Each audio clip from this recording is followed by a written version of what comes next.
Hey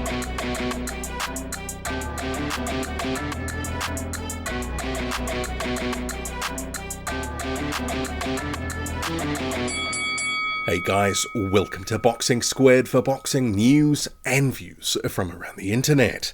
The young 19-year-old Moses Itauma has made a statement to the heavyweight division to advance to 10-0, dropping and then stopping Mariusz Wach inside 2 rounds. So Wach, 44 years old and long faded since his prime, has been still relatively durable, walking heavy bag in recent years, but I don't think many of us expected that he was going to capitulate so badly in this one. Against Itauma, he looked like he was stuck in the mud, and Itauma was basically having his way. Apart from a few jabs early on, Mariusz Wach had very little in the way of offense for Itauma, who just had this massive skills and speed advantage. He had a good look in the first round and started to ramp it up early in the second, and this is when he catches Mariusz Wach with a couple of backhands, and then he drops him with a right hook. So you had a case of Wach being down and looking like he wanted out of there. He beats the count, he looks a little unsteady, and then Itauma just swarms him, and the referee jumps in and waves it off. Mariusz Wach did not complain, and he's taken the payday here, and obviously he's given some name recognition for Itauma. So I think there's a couple of things with this win that you just have to take into account. As I said in the preview video, the value that you get for Mariusz Wach wins these days is certainly diminishing. And at 44 years old, he looked completely shot to bits. And either the durability's gone or the heart and desire to take big punches against a young, hungry fighter is just not there anymore. He's already been sort of in and out of retirement, and perhaps he should stay retired fully now. But for Itauma, you have to give him the credit for going in there and doing a number on him. Many others, including, say, Fraser Clark from a year ago, didn't put a dent in Mariusz Wach. You had Itauma just whirring, punches in with his speed, and Wach just couldn't, compete. He didn't know where they were coming from, couldn't see them coming. Ultimately, the backhands and the right hooks, just too much. Good work to body and head, and he said ahead of the fight he was going to, work that fleshy midriff of Wach, and he did so. So a good win here for Moses Itauma. Bit of a statement. He moves to 10-0, but like I say, you have to temper the credit that he gets, because Mariusz Wach is washed to anything. So it's a statement of sorts, but there's a little bit of an asterisk. So this is not Mariusz Wach from even 2 or 3 years ago. Wach looked completely, there for the taking early on, and he was taken by Itauma.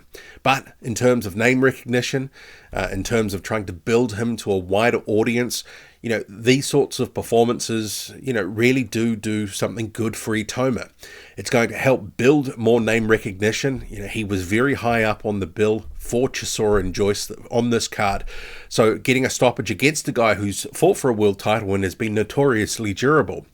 Yeah, good job for Itauma, and that's going to do wonders. And I'm sure that they're going to be pushing this on social media. I guess the question now is, what next? And as I said, ahead of the fight, they need more fights against guys that are considered durable. Obviously, Wach didn't prove to be. The likes of Konstantin Doboshenko that he fought earlier in his career and was taken the distance.